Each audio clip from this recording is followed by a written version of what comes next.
Magandang araw sa inyo mga banateros at eto na naman, meron na naman tayong pag-uusapan at babanatan.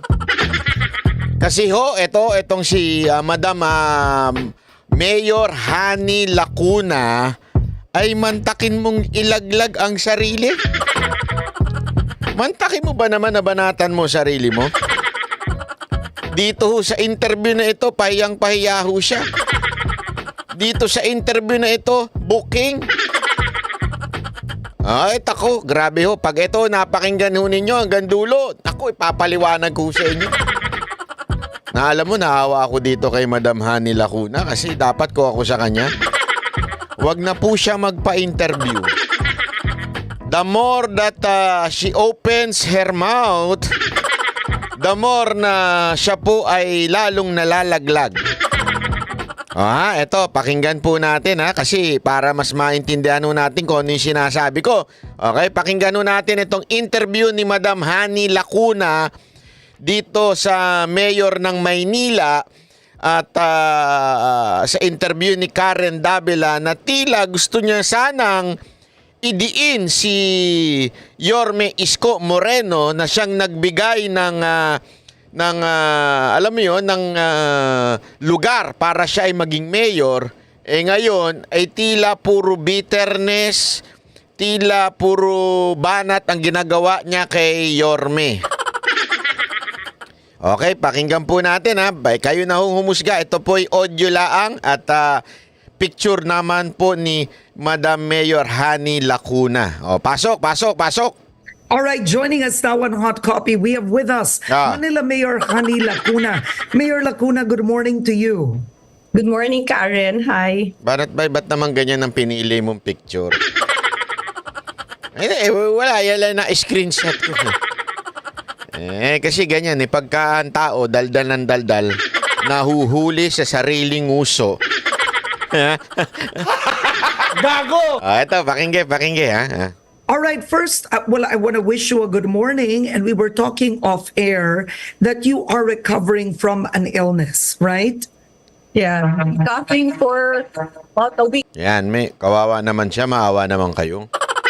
Galing nga siya sa sakit, kayo naman. Sige na nga, nakakaawa na. Now, but this is the last day of my antibiotics, so I'm okay. Okay, well, thank you so much for taking our invitation on Head Start. So the race in Manila. Well, a lot's been said about this, but let me ask on Head Start again. What's it like now that you are running against former Manila Mayor Isko Moreno? You were close like siblings. He calls you ate. In a press conference, you said you felt betrayed. Yes. Nakakalungkot, Karen. Sa totoo lang. Bakit? I feel betrayed because Ito na yung walang katapusan bitterness. Walang katapusan betrayed. Ako, madam, Ito, suwestiyon ko lang naman. If I were your political advisor, tama na dyan sa salitang betrayed.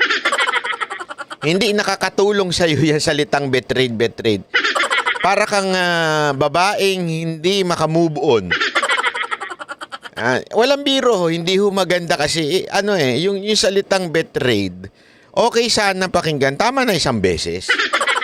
Kung lahat na lang ng interview mo umiikot niya sa salitang betrayed, para kang isang babaeng hindi mapakali at iniwan ng isang jowa. Madam, okay lang yan sa mga babae, yung mga babaeng mahilig sa drama. Okay lang yan. Kaya lang, madam, political na usapan ito, ay ikaw ay isang leader. Leader ka, masasabi nating pinuno ka ng isang lungsod. Hindi mo dapat pinag-uukulan ng pansin ng mga negatibo, ngunit bilang isang leader, dapat, hindi, wala yan sa akin. Kung betrayed, importante, gawin ko trabaho ko, maayos ang trabaho ko, naninilbihan ako, lalaban ako dito. Hindi yung, kawawa naman ako, betrayed ako forever in my life. Stop! Hindi, di ba hindi, ito lang ito yung advice ko lamang. Kung gusto nyo isang unsolicited advice, tigil na yung betray na yan. Hindi yung nakakatulong sa inyo yan, madam. Sa totoo lang. So many instances na he has already said na hindi maglalaban ang mga magkakapatid. Hindi sinabi niya yon even during the wake of my father. In a lot of instances, even in party gatherings in front of barangay officials, it's all in social media. So I feel betrayed kasi bigla siyang tumakbo. And one more thing, when he left office, when he did not win the presidency, in fact, talked to us, Vice Mayor Yul and myself, na sinabi niya, pinagbili niya na, o Yul, sabi niya ganon, patapusin mo si ate ha, sabi niya ganon, tapos ikaw naman. And then he said, ako, sa gedli-gedli na lang, magtuturo ako siguro, retired na ako. And then he asked me if I could Sabi daw ni Yorme, sa gedli-gedli na lang ako. Retire na lang ako siguro. Madam, you're not paying attention to the words. Siguro. Ulitin natin ha. Nanggaling na po yan sa bibig ninyo, madam. Ang sinabi sa inyo ni Yorme, dito lang ako sa gedli-gedli. Retire na lang ako sa inyo. Siguro. Ayan. Galing po sa kanya na. Sabi niya ganon. Tapos, ikaw naman. And then, he said, ako, sa gedli-gedli na lang. Magtuturo ako siguro. Retired na ako. Tuturo na lang siya siguro. Retired na siya. Ibig sabihin, somehow there is a chance of going back. Just don't mess up. Parang ganun eh. Parang ganun ang dating ni Yorme. Just don't mess up. Siguro, turo na lang ako. Kaya lang, madam, you messed up.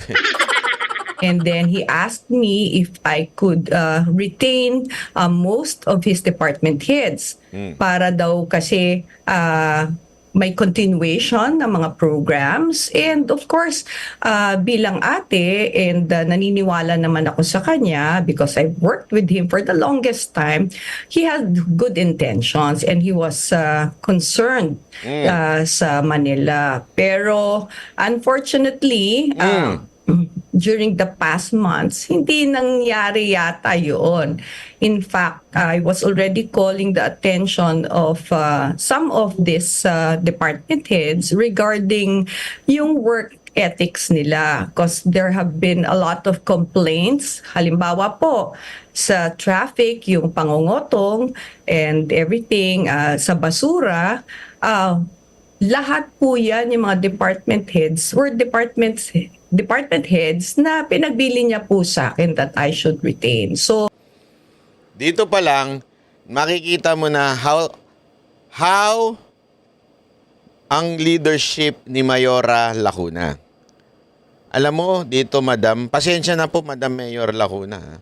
Dito, nilaglag niyo yung sarili niyo. Noong unang pinapanood ko to sabi ko nga talagang pakikinggan ko ito. At didinggin ko at susubukan kong intindihin ng buong puso ko, kaisipan, itong sinasabi mo, madam. Okay, intindihin ko talaga. Kaya lang, nung nakita ko kaagad yun, unang-una pa lang, ito senaryo sabi ni Yorme, yung mga department na baka naman pwedeng i-retain mo para continuity.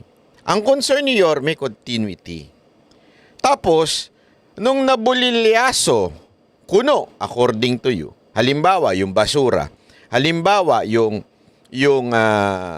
kotongan sa traffic, alam mo, mama, anong ginawa mo? Instead na inako mo yung responsibilidad, isinisi mo doon sa mga tauhan mo. Isinisi mo kay Yorme dahil nilagay niya yung mga tauhan na yan. Ito na lang, madam Bakit nung panahon ni Yorme maayos yung mga tauhan na yan? Diyan pa lang nilaglag mo na sarili mo. Why? It's because it's the same people performing different ways. Anong ibig ko sabihin, madam? Parehong tao, magkaibang performance. Parehong tao, Parehong tao yun. Bakit magkaiba ang performance? Nung panahon ni Isko maayos, nung panahon mo sablay. Now, you would put the blame to Yorme.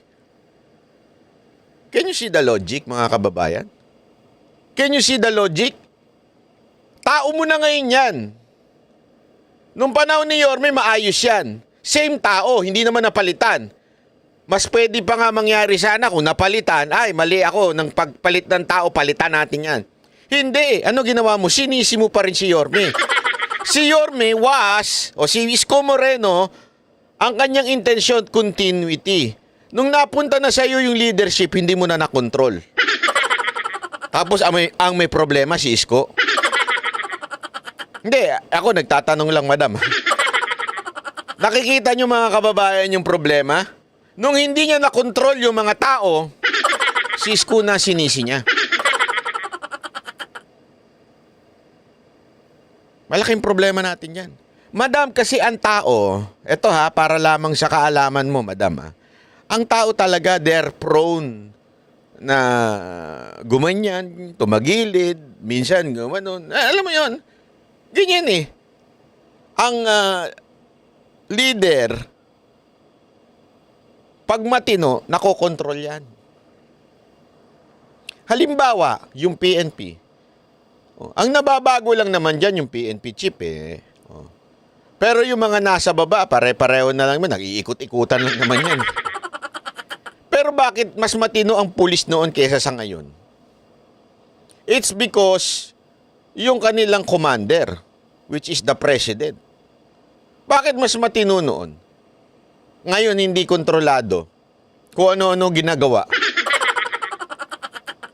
Tapos sabihin nyo, isisisi nyo, kasi kasalanan ni Duterte, mga dating opisyal niya. Hindi pwede. Ikaw na yun eh. Ikaw na namamahala ngayon. Huwag mo na sisihin yung nakaraan. Alam mo yung mga ganyang mahilig manisi? Yan ang tinatawag na dilaw leadership. Totoo. Noong panahon na naalala nyo, yung panahon ng mga Aquino, ang hilig nila manisi nung nakaraang administrasyon, yan ang dilaw kind of leadership. Manisi ng nakaraan. Madam, ikaw na ho ang nakaupo. You are in control of everything. Even if tao pa ni Iskuya mga naiwan, then control it. Anak ng tutsang kalabaw. You cannot control it, then resign. As simple as that. Resign. Bumaba ka na as early as now. Kung hindi mo makontrol yung mga tao mo, tapos isisisi mo kay Yorme.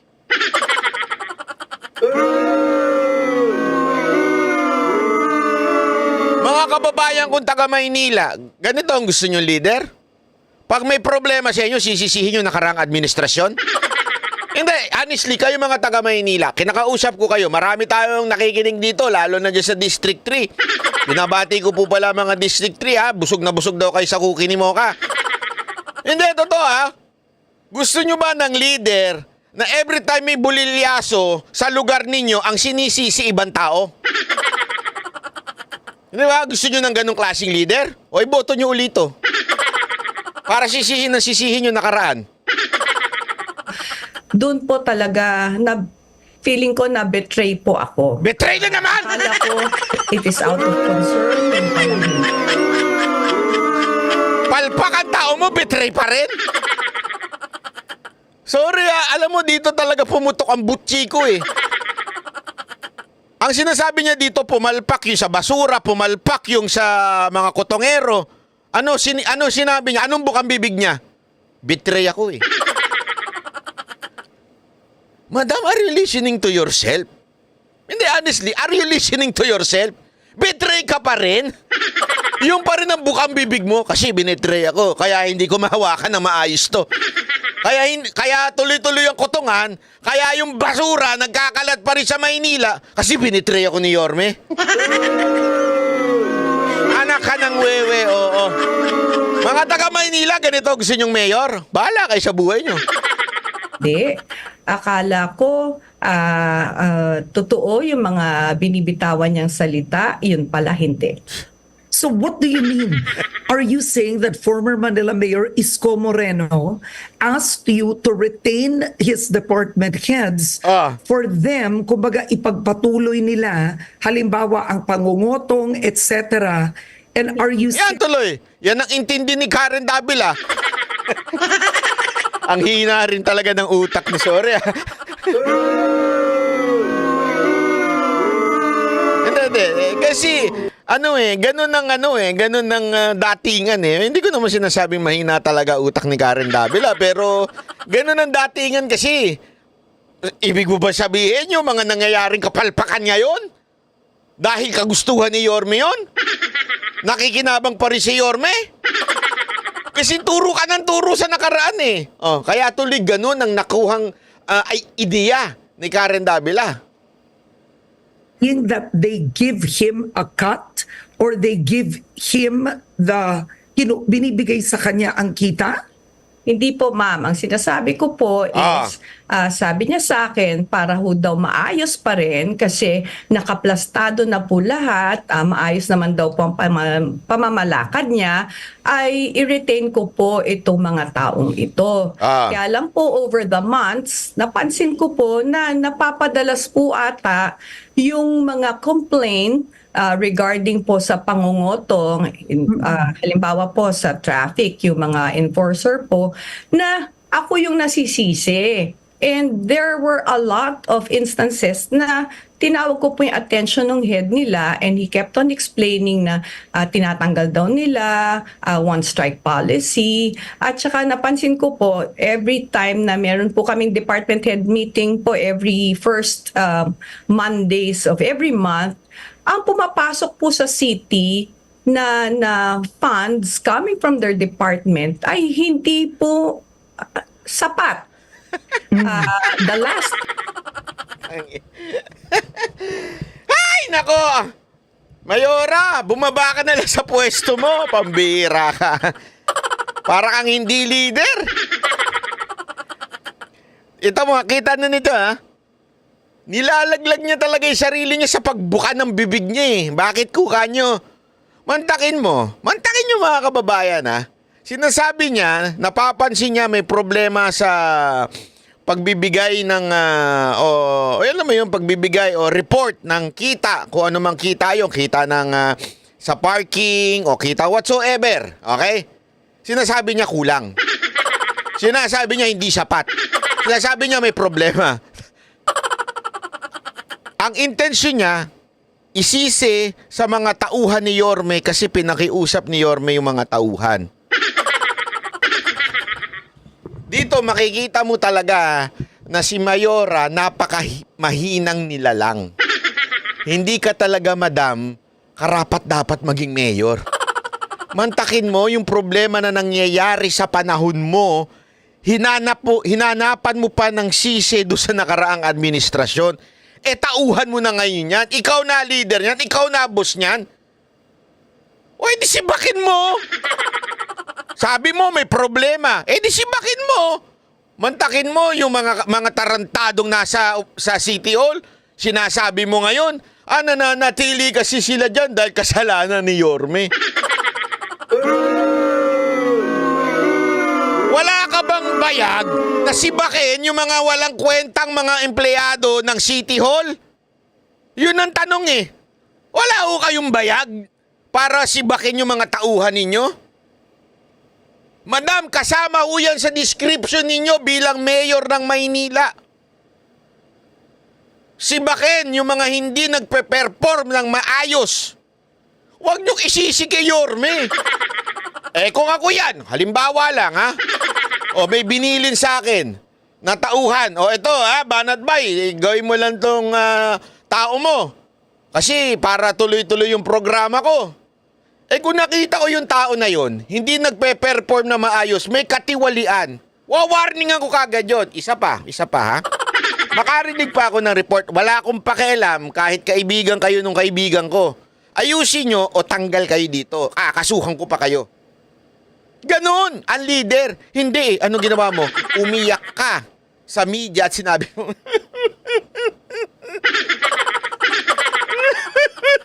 kasalanan ni Yorme to. kasalanan ni Yorme ito! Yorme, ba't mo kasi iniwan sa akin? Gago! Nakikita nyo ba, taong bayan, kung anong klaseng mayor meron na Maynila ngayon? No wonder 3 years bagsak ang Maynila. Kung ganito ang leader ng Maynila, hindi na nakakapagtaka. Bakit bumagsak ang Maynila? I called their attention was it was already mid-year. Okay? Ang napapasok pa lang po nila sa coffers ng city ay nasa 27%. So nagtataka po ko sa dami-dami po ng mga parking areas po sa City of Manila. Bakit ganito lang po pumapasok? Saan po pumupunta yung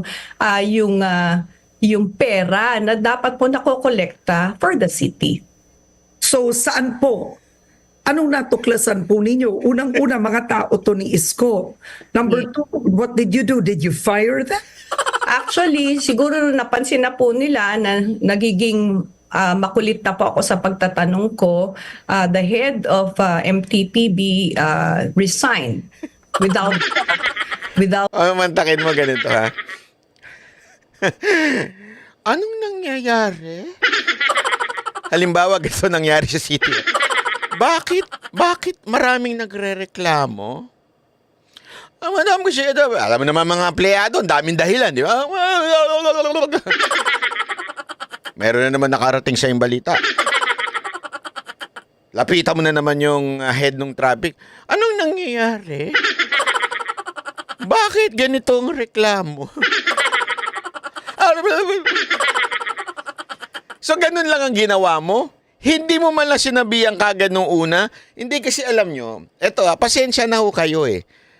Ako, may negosyo rin ako. Marami rin po akong tauhan. And pag ako may tauhang pumalpak, kakausapin ko diretsuhan. Ganito kasi yan eh. Eto trabaho mo. Eto yung description mo. Kaya mo ba o hindi? Kasi kung hindi mo kaya, maghahanap na lang ako ng iba. Bibigyan kita ng tsansa kasi makatao ako eh. Bilang hindi naman po ito. Kasi iba usapan po pag nasa gobyerno ka. Pag di nag-perform, si back. O di nag-perform, may kasuhan. Merong ganyang kaso eh. Pero kung nasa kumpanya ka, kahit pa paano, alam mo, intindihin mo. Sige, sasabihan mo. Eto trabaho mo. Eto reklamo sa'yo ng mga tauhan. Hindi mo ginagawa ito. Bakit? Kaya mo ba? Bibigyan kitang last chance. Pag hindi mo naayos, magganap ka na ng ibang trabaho. Ganun ka simple. Hindi yung alam mo, sa totoo lang, kaya ka hindi ka nagtatrabaho ng ganyan. Kasalanan ng asawa mo yan. Binubungangaan ka eh. Kaya hindi ka nakapagtrabaho na maayos. Kasalanan ng jowa mo yan eh. Hindi ganun. Hindi ako maghahanap ng kung ano sisi. Diretsuhan, sasabihin ko, ito problema mo. Hindi, ito. City Hall ito. Lunsod ng Maynila. May problema. Ano ginawa mo? Tinanong mo lang. Sinabihan mo lang, nagreklamo. Hanggang alam mo, nagsawa na sa'yo, umalis na. Tapos, gayon, bukang bibig mo, kasalanan ni Yorme. Anong klaseng leader ho kayo, madam? Okay. Opo. So, number 3, are you insinuating or do you have personal knowledge that in any way this kind of corruption was going on during Isko's time as mayor? Hindi ko masasabi yan, Miss Karen. You should remember po, during the time of Mayor Isko, pandemic po yan eh. So, Ma'am, hindi naman all throughout pandemic nung panahon ni Yorme. Hindi naman po all throughout yun. Alam mo yun, hindi ho dahilan yun para sabihin mo na hindi ako sigurado eh. Hindi ako sigurado. Tandaan nyo, nung first part ni Yorme, di ba? Nilinis niya kagad ang Divisoria. Napasunod niya yung mga tulongges. Kaya nga may naimbentong salitang tulongges eh. Bakit to, Kanyo? Bakit to? Bakit, madam? Kasi nag-iikot si Yorme noon. Siya mismo yung nasa ground. Pag may tulongges, sinisita niya, inaaway niya, di ba? Pinatitikita niya, Madam pumunta siya doon mismo sa mga lugar na talagang mahirap ayusin, matitigas ang ulo ng mga tao, mga vendor na antitigas ng ulo. Pero ano ginawa niya? Pumunta siya sa ground, kinausap niya. Hello? Hello? Ilang dekada po ng mga mayor, presidente pa, hindi nagawa yun. Na maayos ang Divisoria, Binondo, hindi nalinis, hindi naayos. Nung panahon ni Yorme, naayos na linis yun. Tapos saka lang, nagkaroon ng lockdown ng pandemya. Ano ginawa niya? Tuloy-tuloy pa. Di pa nga siya umuwi. Nandun lang siya sa opisina to make sure everything is okay. Tapos ngayon, madam, yun pa ang dahilan nyo? Hindi ko kasi alam niya kasi pandemya yan eh.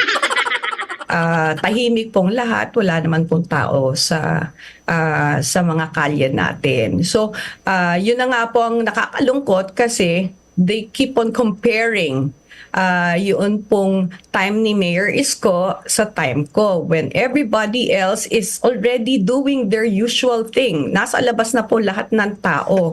So, yung pre-pandemic na... Grabe, no? Yung kapalpakan, yung gulo ngayon sa Maynila, instead na inako niya, instead na sinasabi niya, hindi, maayos, ginawan ko ng paraan, hindi. Ano sinasabi niya? Ba't niyo ako sinisisi? Nung panahon ni Isko, may pandemya kaya tahimik ang Maynila. Ngayon, magulo kasi marami na, nasa labas na, balik na tayo sa normal. Tapos magagalit ka, kung ikukumpara ka kay Yorme, tingnan niyo madam yung sagot ninyo.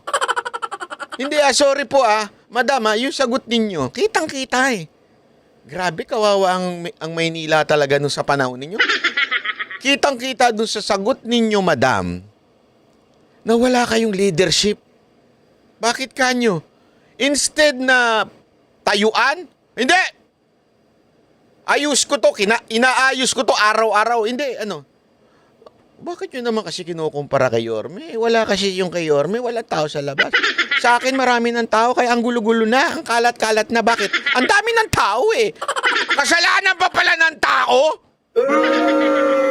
Kasalanan pa ng mga taga-Maynila kung bakit ang gulo ng Maynila? Hindi, sorry Kita nyo yung dahilan.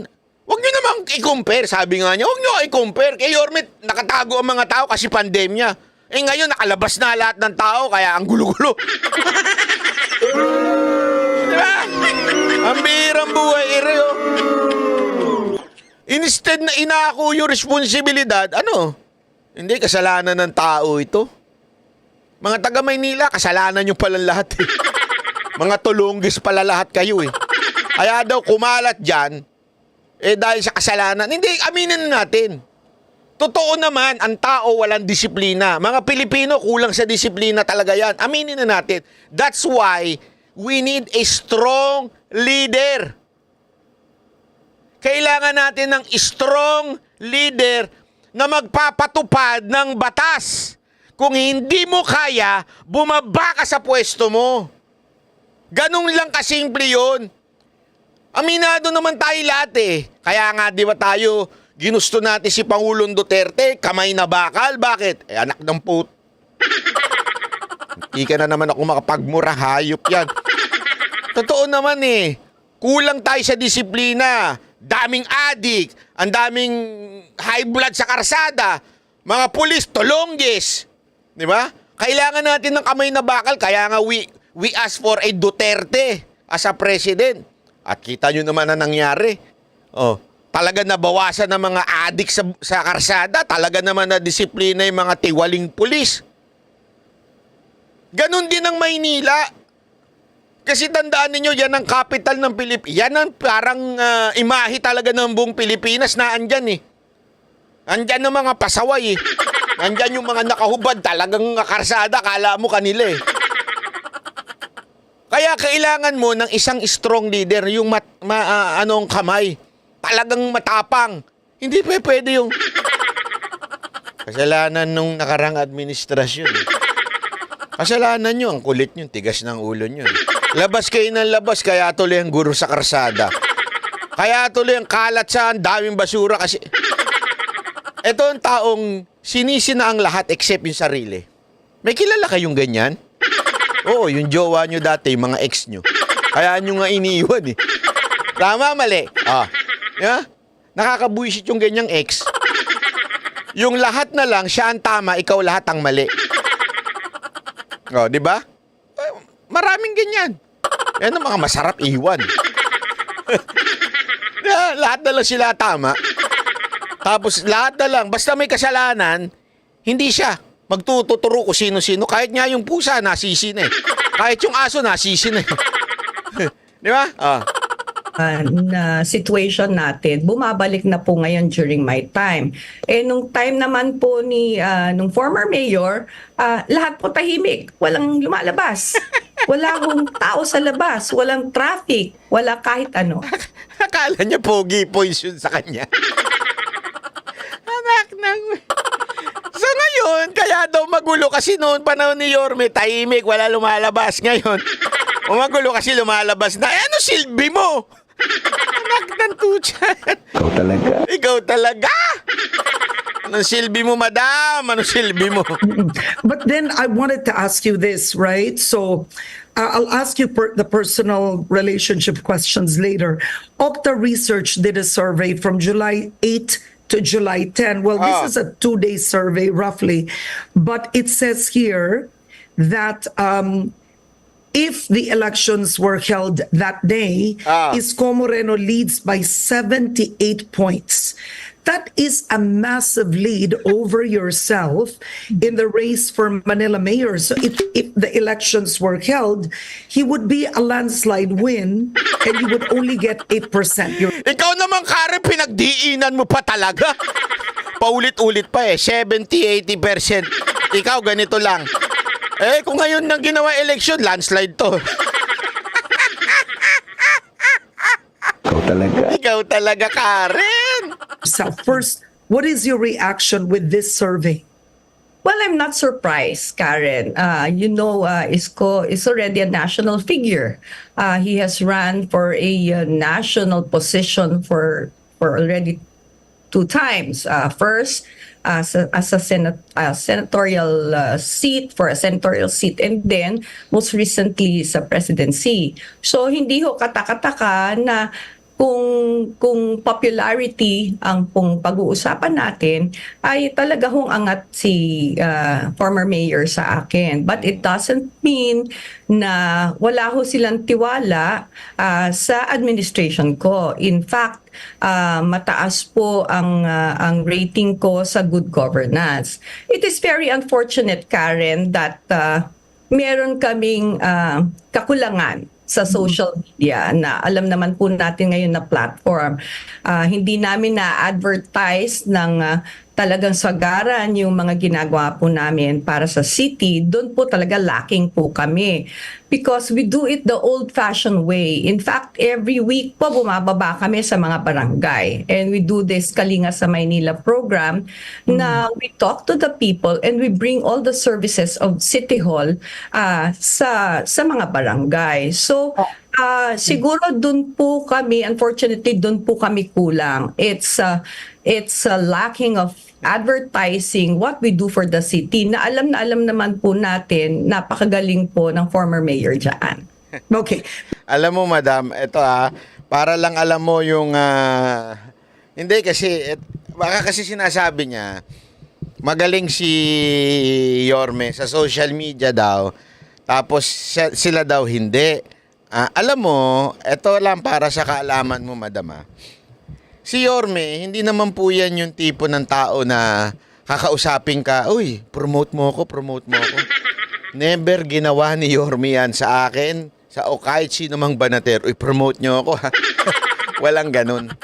Wala. Bakit kanyo, mas gusto siyang i-content ng mga vloggers kesa kayo? Tandaan ninyo, ang vloggers, they're there like a media. Different nga lang. Ang media sa telebisyon, ang vloggers sa social media. Ang vloggers, tulad namin, tulad ng, although nasa media rin kami, dahil nasa SMNI kami po, lahat kami, both media or social media, kailangan ng content. para maayos ang takbuhin ng aming mga channel o kaya ng aming mga account, kailangan namin ng content. Nagigets mo, madam?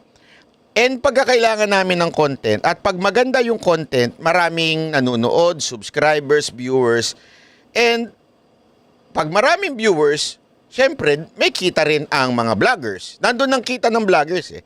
Sa mainstream media, ang kita ng mainstream ay yung advertisement. Sa amin, yung content, pag maraming nanood, maraming views, mayroong kita ang mga social media vloggers. Okay?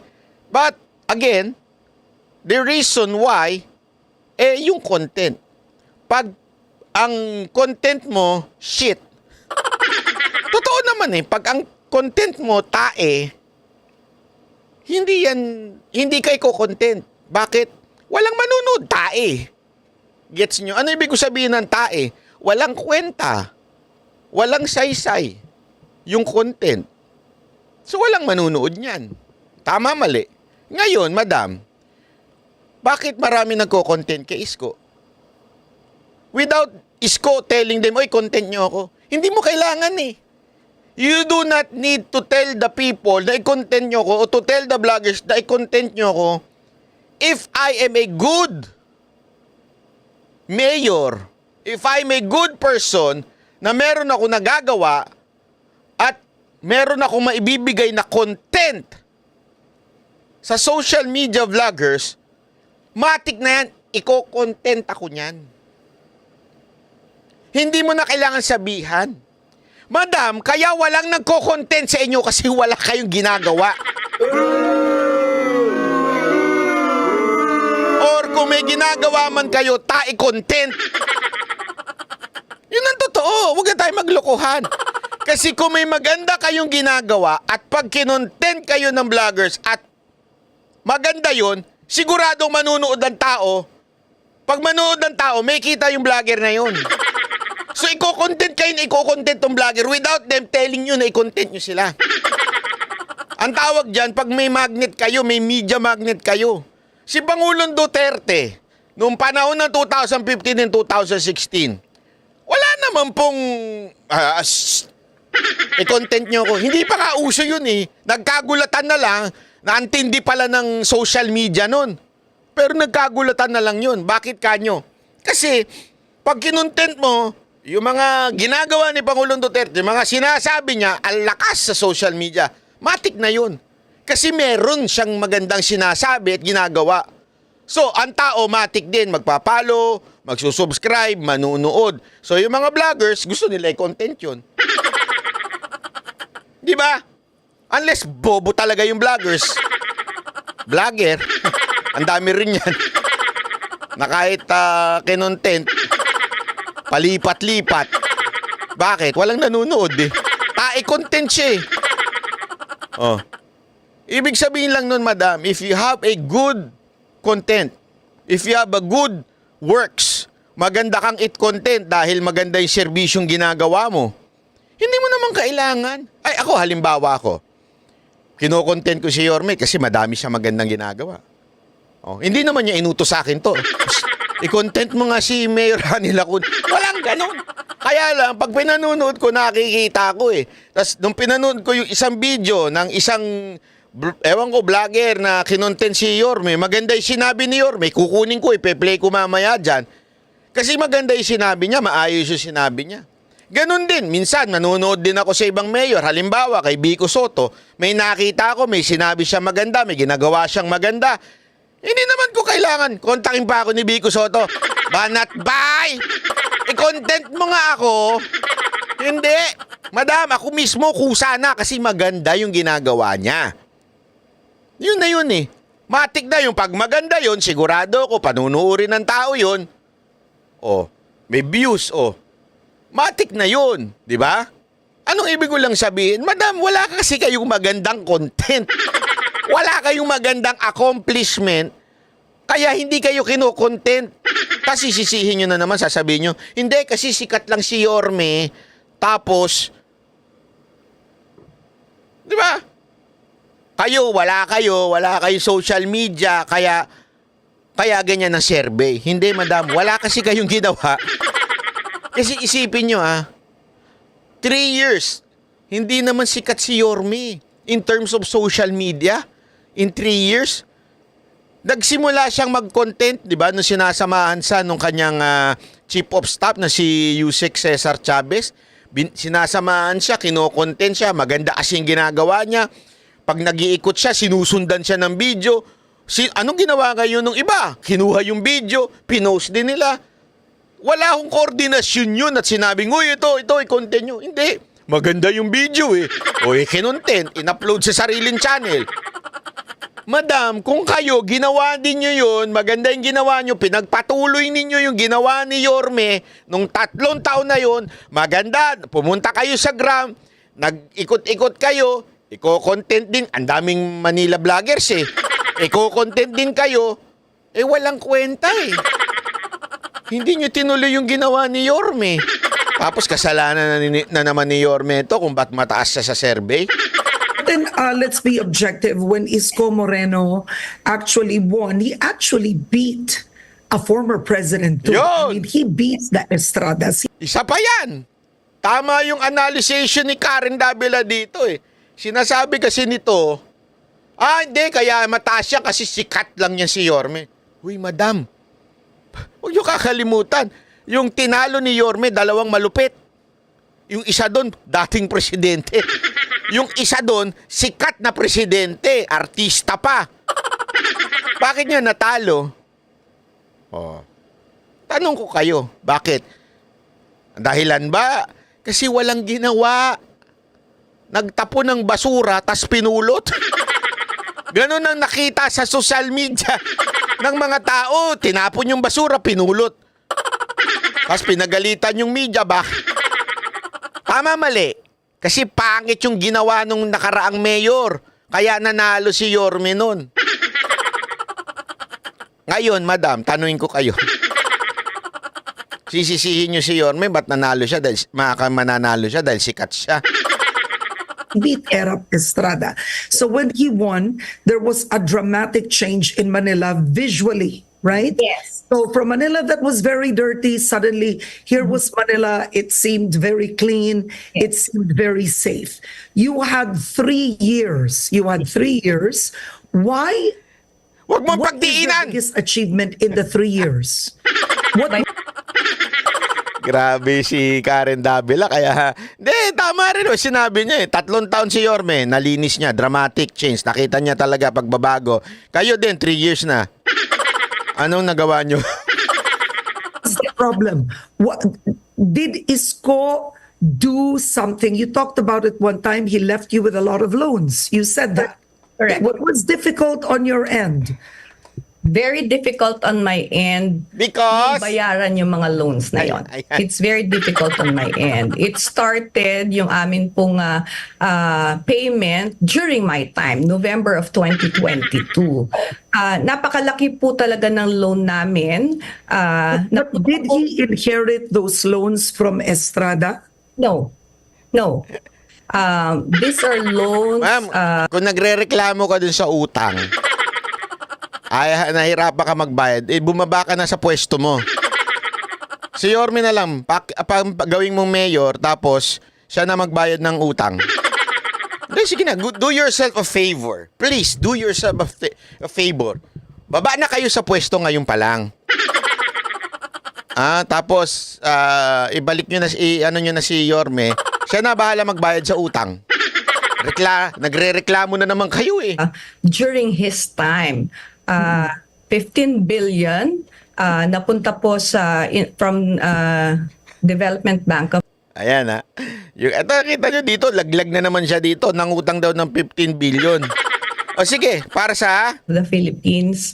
Napunta po sa a lot of infrastructure. 7 housing projects.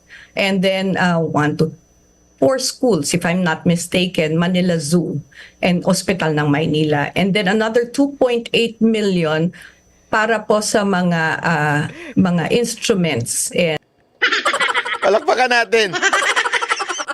Palakpakan natin mga kababayan. Ito na ang bagong campaign manager ni Yorme. Nangutang si Yorme 15 billion. Ano ginawa? Infrastructure, ito, hospital, ito, tapos ito pa, yun na nga madami. Yun na nga, madami. Di mo ba magets? Nangutang yung mama para gamitin sa mga taga Maynila.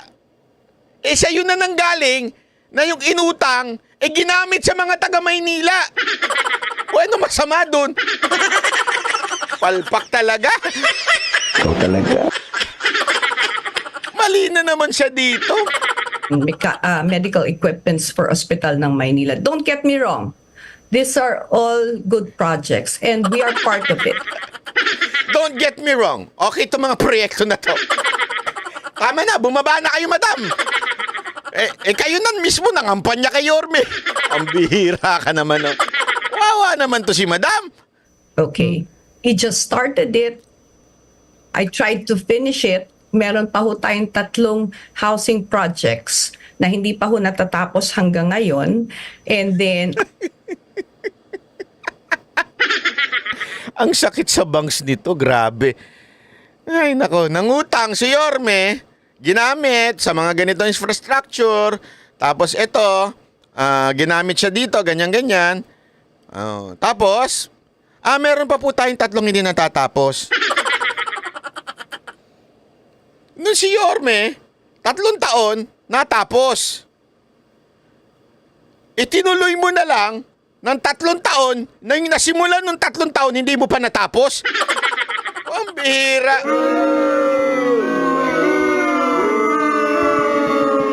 Laglag, alam mo, sabi ko nung pinanood ko to, gusto ko talagang bigyan ng reaction to. Nilaglag yung sarili. Nilaglag niya yung sarili niya. Inamin niya na nangutang si Yorme, 15 billion, ginamit sa infrastructure, may mga nagawa, may mga natapos, may mga naayos. Tapos, ngayon, yung mga nasimula na may mga hindi pa natapos. You mean, si Yorme nagsimula ng 3 taon, may mga natapos. May mga nasimulan din. Tapos, kayo binigyan ng additional 3 years, yung nasimulan, hindi nyo pa natapos. Si Yorme nga, doon lang nagsimula sa term niya, natapos niya. Anong nangyari? Anong nangyari doon sa term nyo? Kasalanan ng yan eh. Kasi nung kay Yorme, may pandemya. May pandemya. Mantakin mo natapos pa, may pandemya. Sa inyo, walang pandemya, pumapasok ang lahat, hindi natapos.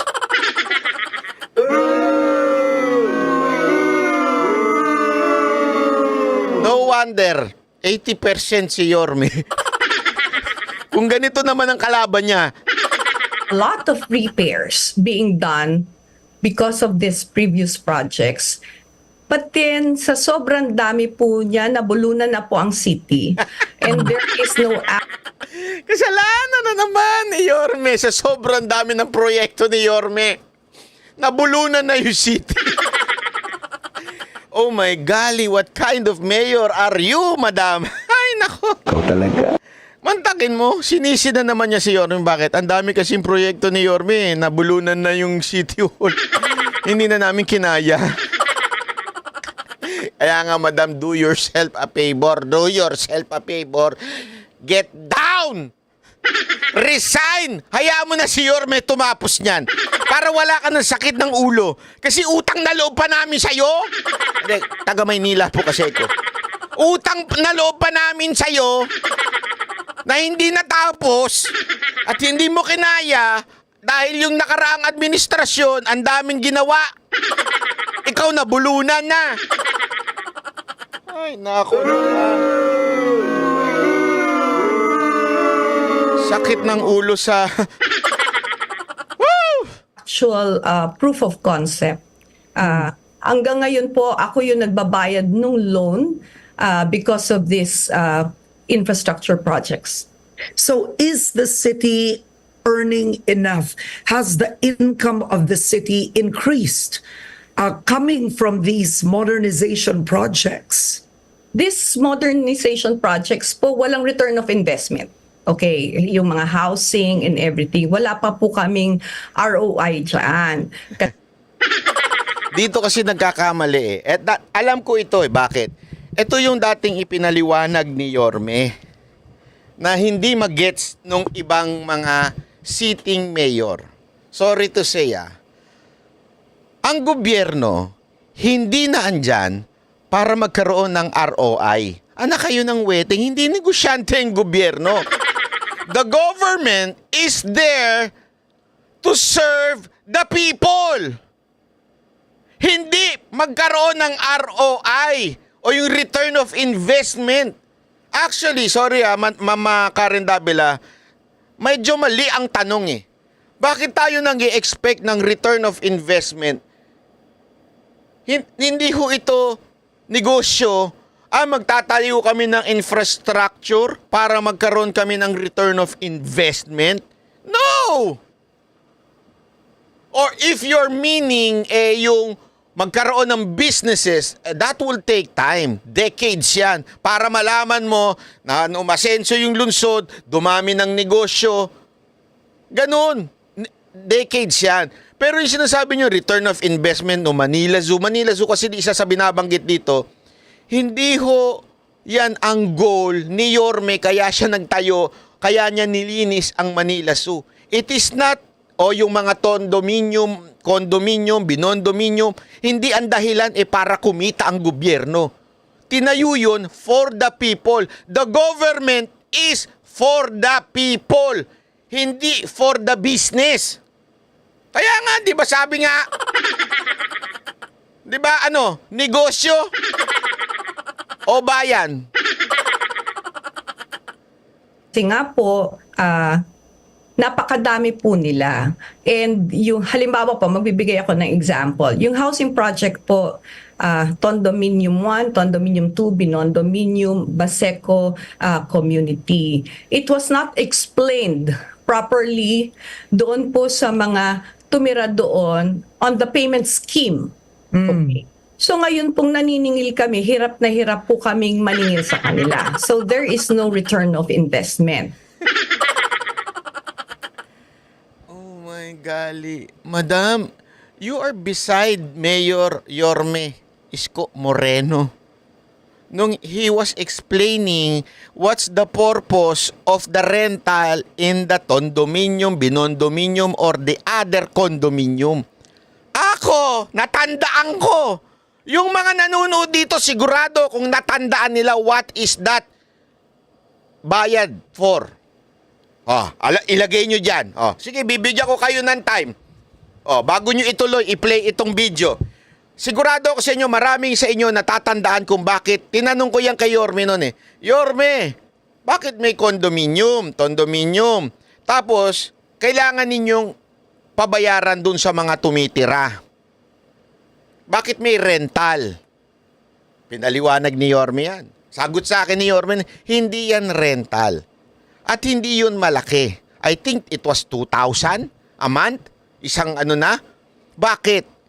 Kasi para meron silang sense of responsibility. Tapos yung pera na yun ang gagamitin to renovate, yun ang gagamitin kung may magkaroon ng sira para doon sa mga susunod na magre-rent or di kaya gagawan pa ng mga bagong condominium. Hindi po kasi, ang pangit po kasi nung idea, mamigay lang tayo ng bahay. Mamigay lang tayo dyan. Walang sense of responsibility doon sa mga... Kasi alam nyo kung kanino pinattern yan ni Yorme? Sa Singapore. Pinattern niya yan dyan. Kailangan, yung mismo mga tumira, binigyan kayo na maganda. Nakita nyo naman, ang ganda ng mga condominium. Ang babayad mo lang, I think, 2,000 or mababa ho. Hindi ho rental hindi rental yan. Yan o para magkaroon ka lang ng, para association, ika nga. Sense of, ako nakatira dito. Responsibilidad ko to. Para pagka may problema dito, hindi ko ito pwedeng ibenta. Ito'y bigay ng gobyerno sa akin. Pag ibinenta ko ito, yung pera na hinulog ko dito, mawawala. Yun yung sense of responsibility. In-explain ni Yorme yan noon, madam. Tapos ngayon, magre-reklamo kayo. Ang hirap naman maningil. Ang dami nyo palang reklamo bilang mayor. Ba't di pa kayo bumaba? Bakit di pa kayo mag-resign? Bumaba na lang po kayo. Hindi nyo naman pala kaya eh. Reklamo kayo ng reklamo. Okay. Of course, sa ospital ng Maynila, hindi naman ho kami naniningil. So, wala din pong return of investment doon. But we have to maintain everything. So, dun po mabigat sa akin. So, what we do now, since Laglag talaga ito. Kawawa naman kayo tayo mga taga Maynila. Bakit kanyo? I-maintain mo na lang, hindi mo pa magawa. Ang hirap daw i-maintain. Alam mo, maganda. Madam ha, maganda, ganito gawin mo. Ha? Mag-resign ka, doon ka na lang sa loob ng bahay mo. Wala kang problema. Problemahin mo na lang yung asawa mo. Para wala kang problema sa buhay, mag-resign ka na. Di ba? Ayaw mo na responsibilidad. Nagre-reklamo kapag may ganitong Mantakin mo, inayos ni Yorme yan, yung ospital naman. Di ba dyan ko nga unang nakilala si Yorme? Diyan ko nga una siyang nakausap, na-interview. Ang ganda dyan. Naayos niya yan.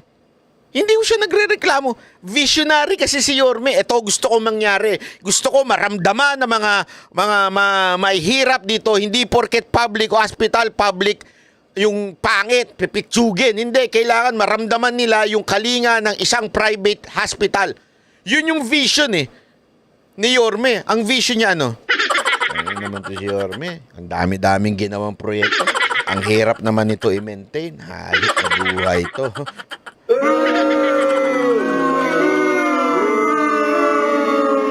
Ito ang halimbawa ng isang toxic na katrabaho sa kumpanya. Yung, alam mo yun, halimbawa lang, yung kumpanya, umuunlad. Yung kumpanya, maayos. Dumadami ng gumaganda, lumalaki. Ito yung klase ng empleyado na, ang ina na. Sorry, napagmura. Hindi, may kilala akong mga ganyan eh. Anak ng wedding naman, oh. Lumaki na tong kumpanya namin. Dami kong lilinisin. Ang dami kong aayusin dito. Dapat mas maganda yung maliit lang kami nun. Ayan, dami na naman tong trabaho. Sigurado ito, daming trabaho nito. Kesa na ang nakikita, isipin nyo kesa na yung nakikita ng empleyado, wow, gumanda yung kumpanya namin, lumaki, umunlad yung kumpanya, magiging mas lalong strong yung aming company, mas lalong malayong magsara ito dahil malulugi kasi gumanda na ito, umasenso yung kumpanya. Hindi. Ano naisip ng empleyado? Pambira, anak mo. Lumaki yung kumpanya, sigurado, dami ko na naman trabaho nito. Hindi ako makakababae nito. Hindi ako makakainom nito, Oh, paano na yung panahon na pagsusugal ko? Ganun. Hindi, naiintindihan nyo? Pasensya ka na, madam, ha? Pero ganun yung nararamdaman ko sa iyo. Kesa na, andali, dapat yung leader ko, visionary. Yung leader ko, optimistic.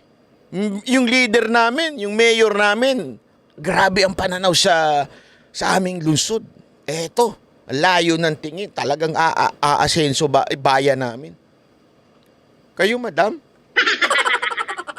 Anong bukang bibig ninyo? Reklamo.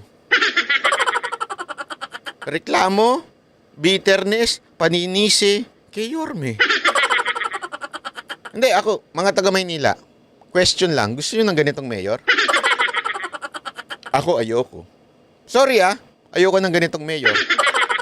there are a lot of infrastructure projects. Yun po kasi ang ano niya eh. Yun po yung quote-unquote na sinasabing achievement po niya. Yung mga infrastructure projects po, they're already in place. At napatuloy ko pa rin naman po itong mga infrastructure projects na to. So, nagko-concentrate po ako sa social amelioration projects namin. Yan! Yun po, diretso sa tao. Kasi yun po yung hinahanap nila sa akin ngayon. Not the Social amelioration. Ano na naman yan? Ayuda. Kasi daw, yun ang hinahanap ng mga taga Maynila. infrastructure projects. Kasi kakaunti lang po talaga ang Nagigets nyo na. This is the kind of leadership meron si Mayor Hani Lacuna. Etong isa, si Isko Moreno, inangat ang buhay, inangat ang dignidad, inayos ang tirahan, inayos ang eskwelahan, inayos ang ospital. Bakit? Para makapagtrabaho ng maayos ang mga taga-Maynila. Naalala nyo? Yan ang lagi niya sinasabi noon. Bigyan mo ng dignidad ang mga tao para magtrabaho. Dignidad. Ano ibig sabihin ng dignidad? Uuwi ako sa maayos na bahay. Mag-aaral ang anak ko sa maayos na eskwelahan. Pag na-ospital kami, may ospital kaming maayos. Dignidad ang tawag dyan. And if you have that kind of sa buhay mo, mag-aayos ang pananaw mo, pati trabaho mo, aayos. Hindi ka buringot. Hindi ka galit sa trabaho mo. Si Madam, si Yorme ganon. Si Madam, ayuda. Tanungin ko kayo mga taga Maynila. Anong klase ng leader ang gusto ninyo? Yung leader na binibigyan kayo ng pagkakataon at tinuturuan kayo mangisda ng maayos, o itong nagbibigay lang ng isda? Di ba? May quotation nga yan eh. Ang tao, bigyan mo ng palimos, bukas wala na yan. Pero ang tao, bigyan mo ng trabaho, tuloy-tuloy ang kita niyan. Nakikita nyo? Bakit? Ang mga politikong mahilig sa ayuda, ano gusto niyan? Boto.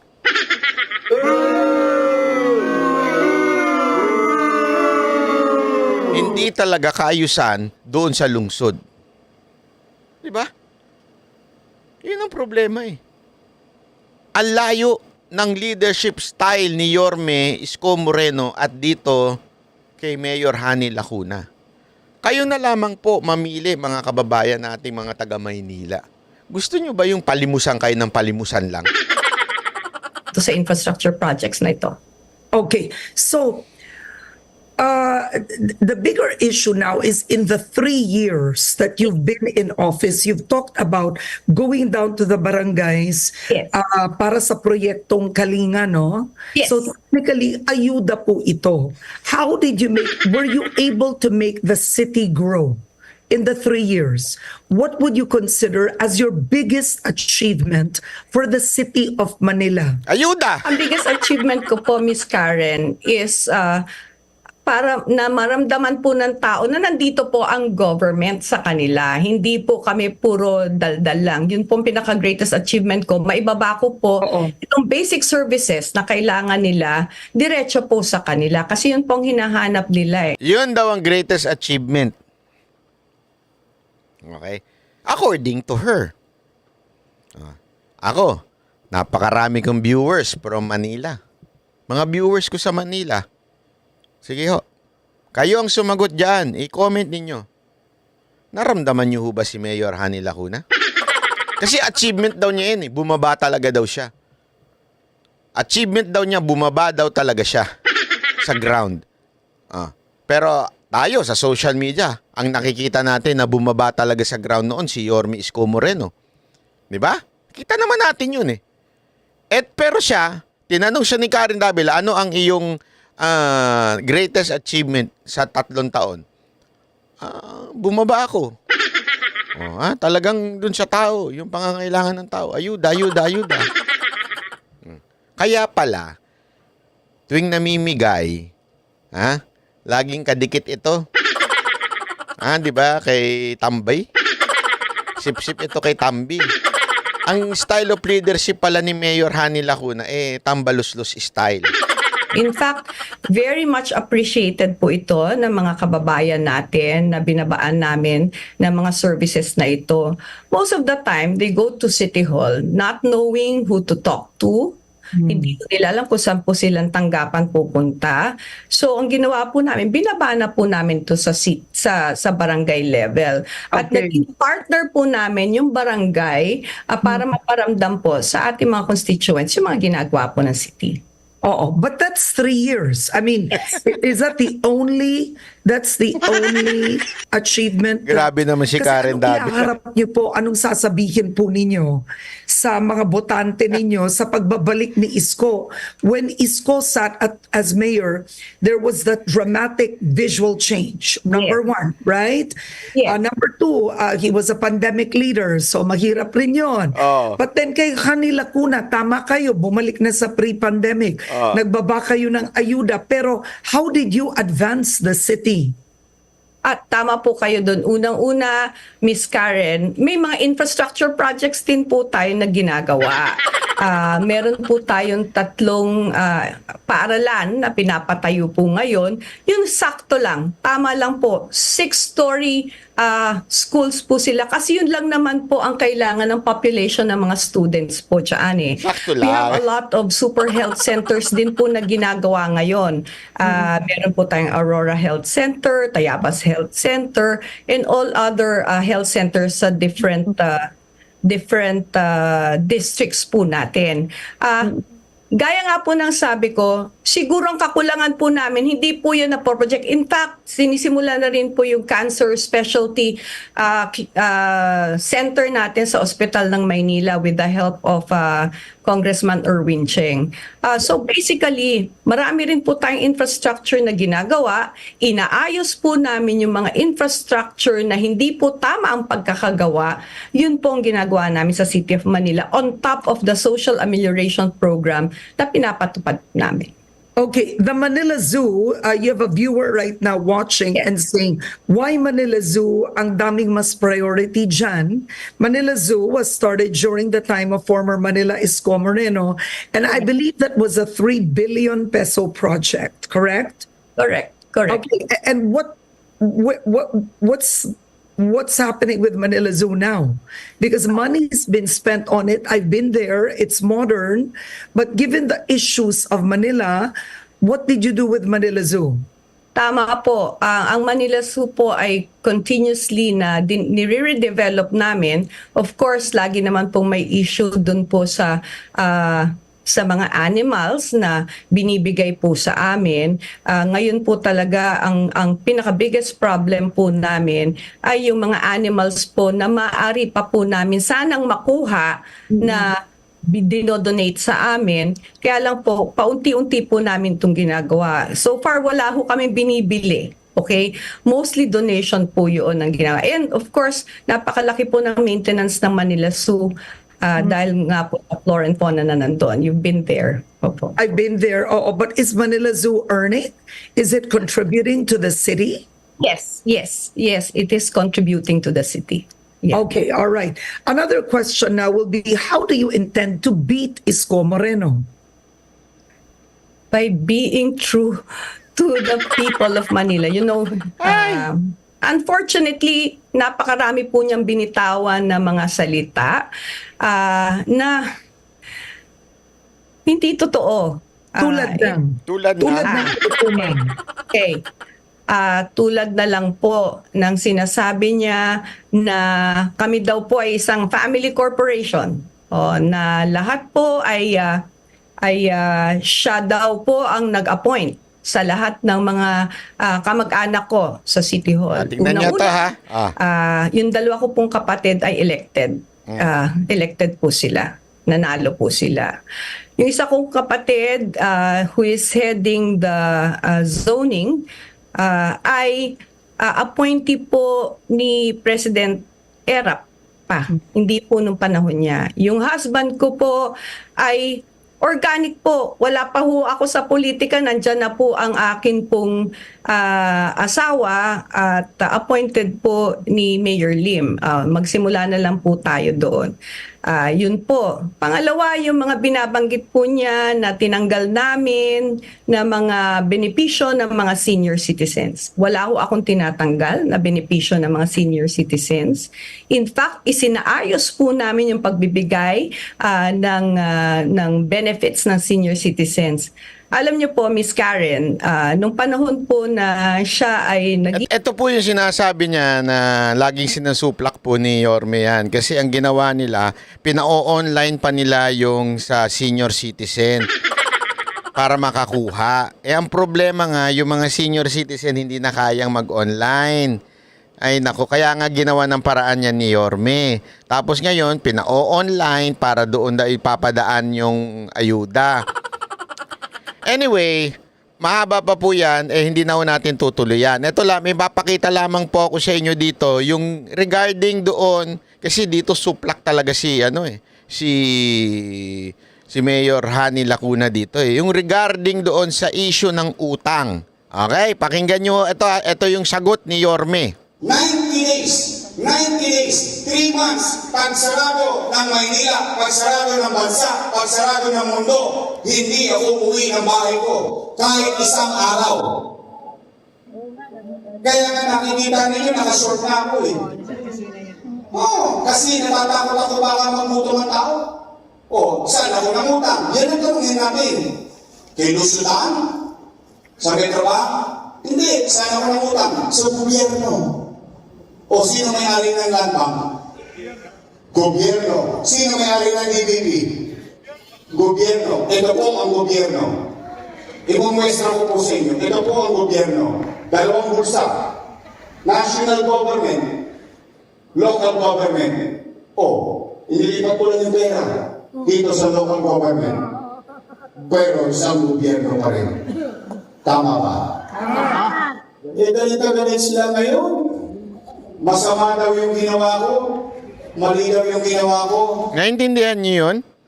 Diba? Nangutang kasi nga dun sa pandemya yan, ginamit yan. Yung mga gamot, lahat ginamit yan, pati mga infrastructure, lahat. Diba? Sinabi naman Ang tanong, may masama ho bang mangutang? Mula sa national government, dinala mo sa local government, ibinigay mo sa tao. Masama po ba yun?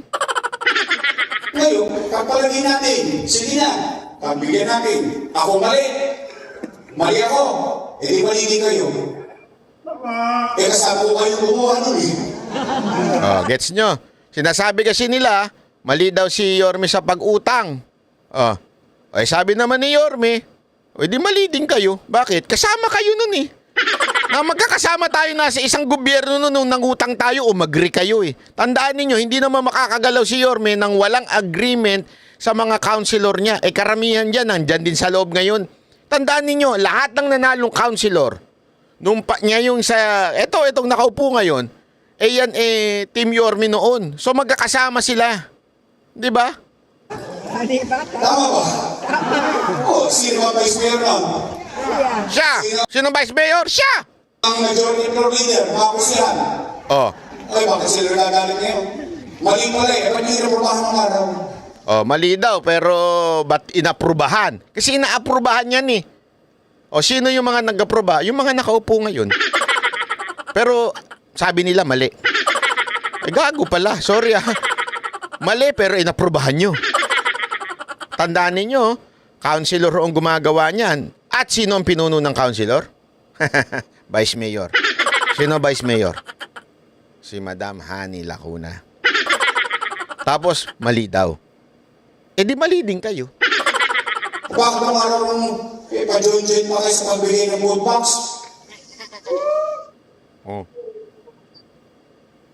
Kasi sumasali pa daw sila sa pamimigay ng food packs. Enjoy na enjoy, ngayon mali na. Wow! Hangin. Hindi, ako naman yun na yung akin. Kung yun yung mali, pagpapayaran ko yun sa taong bayan. Pero matapos ang ilo ko, kahit sa oras na gabi, makapaglalakad ako, basta ang importante, katulad na sinabi ko kanina. Buhay tayo natin, nakaraos tayo. Buho pa. Kaya dapat kasabihin na lang nila anong ginawa nila sa 3 taon. Yun. Yun na lang. Yun. Mag-report ka sa taong bayan.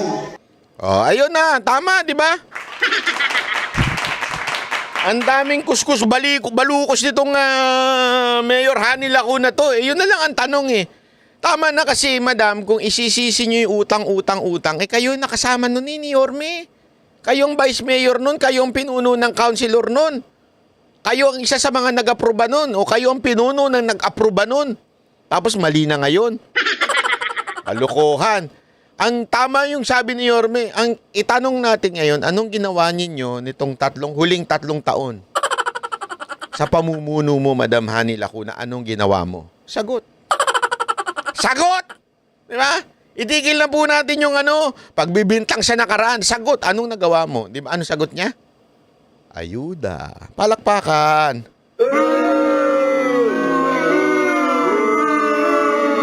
Kaya iiwan ko sa inyo, mga taga Maynila. Ano ang gusto ninyo? Team ayuda? Gobyernong ayuda? O gobyernong magbibigay sa inyo ng dignidad, magbibigay sa inyo ng magandang plano, gobyernong maninilbihan para umayos ang buhay ninyo dyan sa Maynila? Doon tayo sa Team Yorme. At hindi kaya ni Yorme mag-isa yan. Kailangan niya ng Vice Mayor. Si Madam Atienza. Di ba? Kailangan niya yan. At hindi rin kaya ni Atienza yan. Kasi sa mamumuno ng councilor Kung wala yung mga councilor na kasama ni Yorme, kaya pag bumoto tayo, iboto natin buong Team Yorme. Yorme's Choice. Di ba? Sa District 3, yung cookie ni Mocha, number 1 dapat yan. Ay, mali. Di, totoo, di ba? Number 1 dapat natin yan, yung mga councilor. Di ba, yung councilor ng iba pang mga distrito, iboto na. Kasi, tandaan ninyo, pag kami inayos na katulad niya, pagdidesisyon sa mga utang, pagdidesisyon sa mga proyekto, councilor yan Tapos, ang pinaka parang speaker of the house nila dyan, yung vice mayor. So, hindi kakayanin lang ni Yorme. Kailangan niya ng mga councilor at kailangan niya yung vice mayor. At maging yung congressman para makapaghatid ng mga proyektong maaayos dyan. At sigurado naman kayo, mapapakinabangan ng mga taga Maynila. Pero pag ang binoto ninyo, hindi straight Yorme, mahihirapan kasi sigurado ko yung mga asungot dyan, panay ang kontra.